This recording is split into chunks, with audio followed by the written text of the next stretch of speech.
Welcome back to the school garden where we have had a disaster.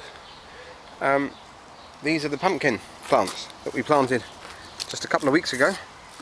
Did a video about that. If you look back a few, 3 or 4, maybe 5 videos back on my channel, you will see when we planted the pumpkins in this kind of little mound of compost.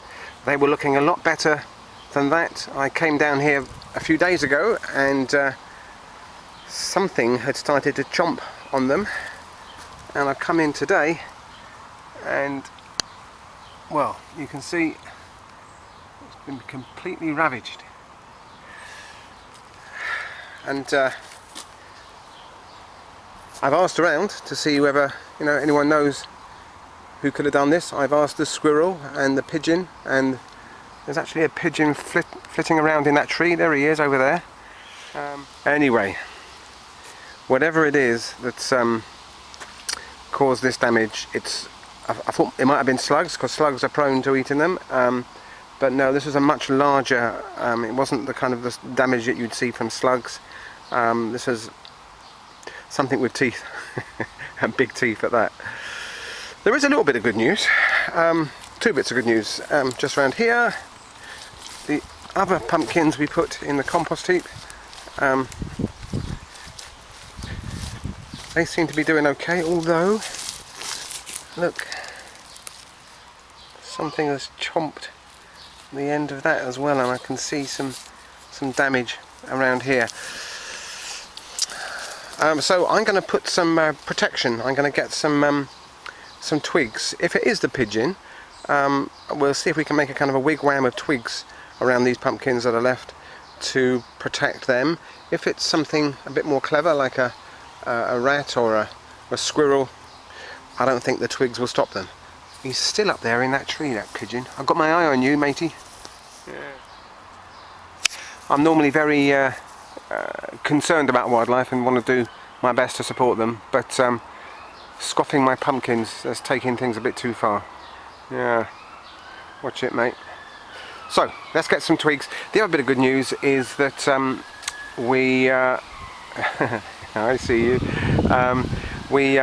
We planted a couple of reserve pumpkins. I'll show you those just now up the top in the kind of the nursery area. Just in case this happened, we always try to grow a few more than we need, so we've got some in reserve. So.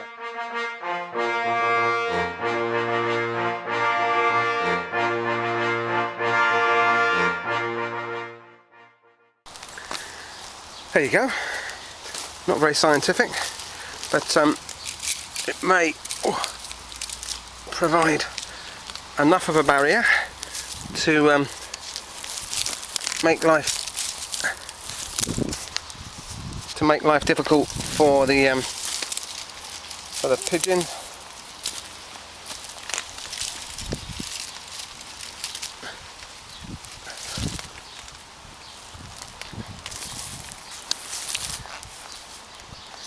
I think I can see a couple of little gaps down the side where he might sneak in. There you go. Let's just cover those in.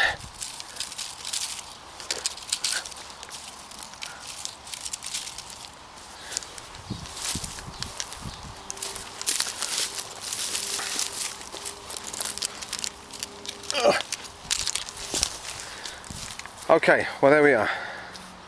So that's protected to some measure anyway. The pumpkins, the pigeons had only just started on, and let me just take you up the nursery and show you the ones we've got in reserve, which we can replace those that were killed off last week. There you go. So we had that's the size pot we were growing them in, our pumpkins, and we had a few of them left, and 2 of them, as soon as I saw the damage down in the garden, I potted up into some large pots so that they could have another week or 2 to really grow on, and you can see they are starting to grow on, so that we can plant them out when they're really big plants and much more able to resist the attentions of whatever it was that attacked those innocent young pumpkins. So hopefully we have overcome. Time will tell.